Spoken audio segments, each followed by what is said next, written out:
Hey y'all, so we are officially posting our first YouTube video, and I decided that it should be about why Mountain's Toe Gold Mine wasn't in our story. And that was a decision I made as DM to cut that from the story. But for people who are listening to this campaign and want help running Dragon of Icespire Peak, I figured I would still go through it. So let's go ahead and look at this mission. So here we have the Mountain's Toe Gold Mine. It's one of the middle three that are offered in the campaign. So you get your first three starting quests, then you get another three that are going to run you through levels 3 through 5, or 3 and 4, get you to 5, and then there are the final three. And then there's the fight with the Dragon of Icespire Peak. So I didn't want to really run this one because it's tough to make it connect to what's going on elsewhere in the story. And I'm going to try not to spoil anything past or future for the story. But it starts with this. Mountain's Toe Gold Mine is designed for characters of 4th level, so we know it's right in the middle. It's a gold mine, and you know that you are going to help this guy, Don John Raskin. You're going to help him get to the mine because he's the new boss of the mine. Neither Raskin nor the owners know that the troubled mine has recently been taken over by a band of were-rats calling itself the Whiskered Gang.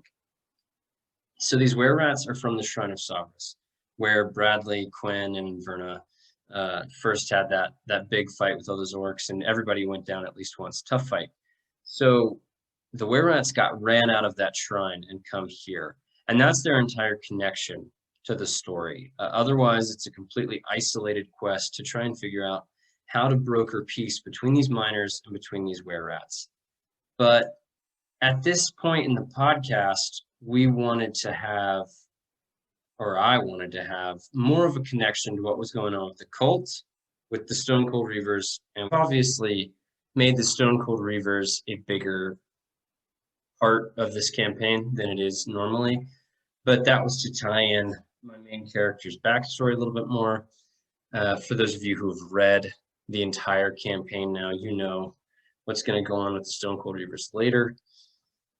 So yeah, this didn't really connect with me, but nevertheless, let's run through it. And that's why I didn't run it officially. So to complete the Mountain's Toe quest, the adventurers must escort Don John Raskin, who's this guy, 10 AC, 44 HP. He's got some kind of weak attacks, but he could stand up for himself in a fight. Safely to the mine. As you see, he's got a CR rating of 1/2. Once he sees the were-rats have infested it, Raskin urges the characters, your PCs, to eradicate the varmints. If the characters refuse, Raskin is left to negotiate a truce with the were-rats on his own and is quickly turned into one. So the quest is pushing you towards helping the people, the humans, instead of the were-rats. So, role-playing Don John Raskin, full of bluster and stories of his great exploits. Don John Raskin walks and talks like a giant. He has worked as a gold prospector miner for a trader, privateer, and whaler. He even ran a trading post on the outskirts of Neverwinter for a few seasons. So a lot of your players' backstories might have something to do with Neverwinter. Maybe they've even heard of this guy. If the characters take up the quest to escort Raskin to the Mountain's Toe Gold Mine, they'll find him staying at the Stonehill Inn in Phandalin. Townmaster Harbin Worcester has an agreement with Raskin's employers to ensure the overseer reaches the mine safely. So you could roleplay a bit more about how this is very important to Harbin, to Phandalin, because this mine will probably bring in more money to the town. If his employers didn't insist on providing an escort, Raskin would just as soon make the trip alone, so you could kind of roleplay him as feeling like he's got a babysitter and he doesn't want one. That being said, he expects the young adventurers will delight in his recounting the tales of his exploits, and he secretly looks forward to the company. So you could try and roleplay him as, I don't need protection more than anything. I want to entertain y'all because you're all so young, and I'm this older guy. I think he'd be very fun to roleplay. Traveling to the mines, the fastest way to reach the mine from Phandalin is to head northeast, skirting the foothills of the Sword Mountains. The mine is only 15 miles from Phandalin, so if the characters leave at dawn, they'll be here before sunset. So that's just the mine features, how tall the ceilings are, doors, and the light. So if you've got characters without dark vision, you can have some fun with that. So there's this first little encounter you're going to see before you get there, dead orcs. When the party gets within 5 miles of the mine, read the following box text aloud. A low ridge rises to your right, beyond which you see the Sword Mountains scrape the gray sky. But closer in, something is strewn across the rock ground 90 feet ahead. Well, ain't that something, says Don John, pointing at what appear to be 6 dead orcs. The orcs were killed by Cryovane, the white dragon. So that ties it back into the story a little bit more. Still wasn't for me putting it into our story. And also, I didn't mention, I use this as a quest for Dobin Norith to kind of be put into the campaign a little sooner than he normally is. Once again, if you've read the book, Dobin Norith is kind of shoehorned in at the very end, and I didn't like that. I wanted him to come in sooner, so I had him take this job and kind of give a friendly competition to Bradley. So orcs are killed. They're in hide armor.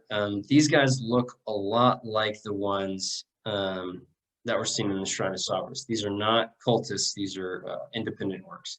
But looks like the extreme cold killed them. And if they can piece it together, Don John says, looks like a white dragon saved us from some trouble. So then you arrive at the mine. Hidden among bushes, a tunnel burrows into the foot of a soaring snow-capped mountain. Above the mouth of the tunnel is a wooden plank with the words Mountain's Toe carved into it in common. He doesn't have a map, and he's never visited, so he knows nothing about its layouts, but here's the map. So it's a nice little dungeon crawl. And I think what they're kind of pushing you towards, because all these quests are pretty simple, they want you to murder all of these were-rats. That also is kind of weird, right? Because these guys are essentially refugees, and they're just looking for some place to live. So we've got all these different tunnels. There's were-rats throughout, and I think there's some hungry dwarven miners in here too, so let's check it out. M1 guard post, 2 female were-rats in hybrid form. So they look like people. They don't look like giant rats. And they're going to take you to the mine's overseer, Zelene Varnaster, in M4. So M1 here, M4 over here. M2, nothing there. M3, not much. M4, the were-rat den. Scattered about this cave are pickaxes, shovels, and other mining tools. The northeast section contains 4 giant rats. The southwest section contains were-rats in human form, 1 male were-rat for each party. Oh, maybe actually in the hybrid form, they would look like, sorry, I got that mixed up. So they kind of look ratty human people. So that's kind of crazy for your PCs to see immediately, and I don't know how Don John would take that either. But now we're meeting the people in human form here in M4. 1 male were-rat for each party member, including Don John, but not sidekicks, because at this level, Don John is stronger than your sidekicks. For Bradley, Don John's tougher than Quinn is. Plus a female were-rat named Zelene Varnaster, the leader of the Whiskered Gang. If Zelene dies, another were-rat takes over as leader as long as any of them survive. The were-rats invaded the mine after orcs pushed them out of their previous lair near Coneyberry, Shrine of Cerberus, which we ran. The were-rats say they'll go back to their old lair if the characters get rid of the orcs at the shrine. But this is only a ploy. The were-rats have no intention of abandoning the mine. So that makes sort of negotiation difficult, right? It's not going to be easy to negotiate this. So then you got some treasure, Goggles of Night, pretty cool. If you've got a human or a halfling in your party, somebody who can't see in the dark. Also some money, 10 gold pieces, 82 silver, 450 copper. A dozen crates are in M5. So back up here, where's M5? There. So yeah, nothing of import there. M6, there's some sleeping quarters, but nobody's in there. Nobody's in there. Nobody's in there. Dead end. Nobody's in there. But there is a dead human miner with a pickaxe. So inspection of the corpse reveals the miner was stabbed to death. So if for some reason they didn't come here first, or they're trying to figure out maybe these were-rats aren't that peaceful, this guy's a clue, right? Now you've found the dead body. It's all starting to piece itself together. These were-rats, they're not interested in peace. But then we go even further down, Overseer's office. You can see it's ransacked. Maybe also a clue. A carrion crawler layers in this tunnel. So nasty, large bug monster. So you have to deal with that regardless. You can also scale the slope. So going back up here, M11 right here slopes back up. So it gives you this athletics check to deal with. Crawler can't open the door at the south end of the tunnel, so it clings the ceiling in the middle of the tunnel and attacks anyone who approaches from either direction. So easy to run from, essentially, is what it's saying. If that's that's CR2, so could be tough if your peeps have already fought something else. Sleeping quarters, nothing interesting. Rat infested cave, M13.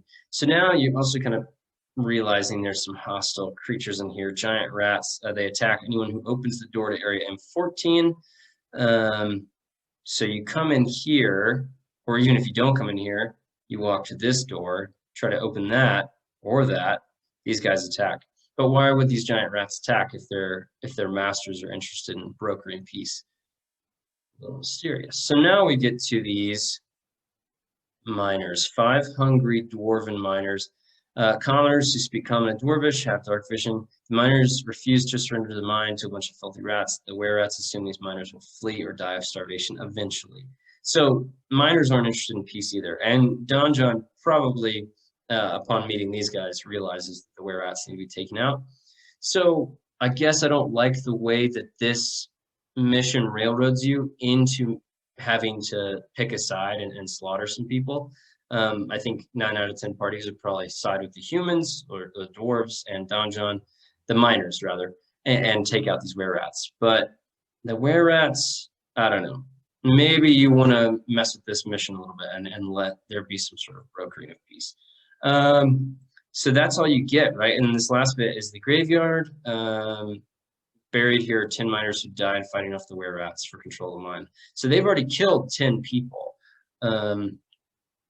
So the were-rats are really just stalling you by offering this sort of, oh, go negotiate with them and we'll broker peace. They're stalling and they're probably going to attack. So that's it, right? And then there's no notes about what happens at the end, what Don John does or doesn't do. So it really is pretty detached, right, from this story of the dragon. Having to shoehorn in those dead orcs is the only thing that really affects it. I mean, causally, right? The orcs ran out of the mountains because of Cryovane. Cryovane ran them down to the Shrine of Savras, and then that in turn ran these rats, these were-rats, out of their home and into this mine. But that's pretty tough to make work, and I don't really want too many filler episodes or what's going to feel like filler. And my audience is smart, you're smart. You're going to hear that episode, an hour long of Bradley and Quinn going through this mine with Don John. It's not gonna connect, right? Like at the very beginning, you have the mimic at Nomengard, and that has nothing to do with anything else, but that's fine because they were level 1. You just want to give them something to level them up. At this point, your characters are level 4. There's more important stuff going on. So I just brought in Dobin North, made him a French bard, and had him deal with this so that he could be introduced earlier in the story. Once again, for those of you who have already read it, you know what Dobin does later and how he affects the story. Thorin, if you're watching this, you don't know, and maybe people listening to our story don't know, but Dobin is going to play an important part. And so I wanted him to come in a little bit earlier than the campaign allows. So that's pretty much it for Mountain's Toe Gold Mine, right? It's not very complex. It's kind of railroady in the way that they want you to slaughter a bunch of were-rats. Maybe you don't want to do that. Maybe as a DM, you can change it up and you can make it so that your characters have more autonomy in brokering peace, because it shouldn't be impossible, right? Like you could find some other place. You've cleared the Shrine of Savras, right? Send them back there, or at least Bradley had. And if you haven't cleared it at that point, now that's a hook to get you to the Shrine of Savras, besides just Elsa the barmaid saying, oh yeah, I think there's something down there. No, now you have a real reason. So I'm not saying you shouldn't run it. I'm saying I didn't run it for those reasons, but maybe you like it better than me, and yeah, maybe you'll run it. Thanks, y'all. Modular comes out every Tuesday. We can be found at ModThePod on Twitter, Modular Podcast here on YouTube, TikTok, Instagram. We'll give you a shout out if you follow us. If you follow us here, this is our first YouTube video. I don't know why anybody would subscribe to us yet, but follow us wherever you like, your preferred social media. We have a Facebook group, the Modular Podcast Fan Club. Find us on Pocket Casts, find us on Apple Podcasts, find us on Spotify, and we'll see you every Tuesday for more Modular. Thanks, y'all.